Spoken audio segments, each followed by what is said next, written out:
Hand it over to you, and you need to let us know what you think. Yeah, as much as I like looking at the outside of a car, this is my area.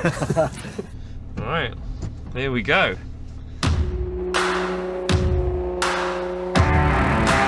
To experience this brand new car, I'm very lucky, very privileged to be the first one in it.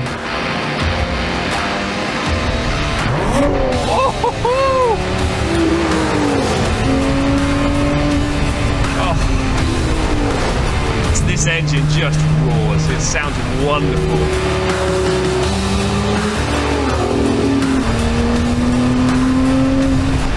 So that driver feeling for me is so important. It's the ticket.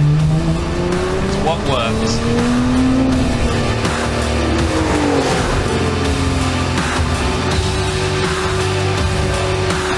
The cabin is just proper luxurious.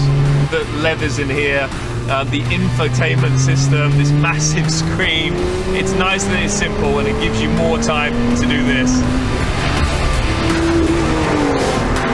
Lotus engineers and aerodynamicists have worked really hard on the Emira and been able to produce quite a lot of downforce for such a small car. So it gives it a lot of grip in these high-speed, mid-speed corners. It gives you confidence to push the car a little bit harder. It just holds the road so well. Just puts a big smile on your face. A lot of people talk about power to weight, and the reason why they have to add so much horsepower is because the car's so heavy. With the Lotus, it's super light. You don't need 800 horsepower, and you wouldn't want it either. It would be undrivable. It's light, it's nimble, and it's comfortable. A completely different beast. I applaud everyone at Lotus. You know, they should be very proud of what they have achieved with the Emira. It's a fantastic piece of kit.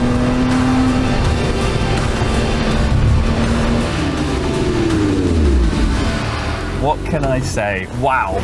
You know, every time I drive a Lotus, I love that mechanical grip that it gives you.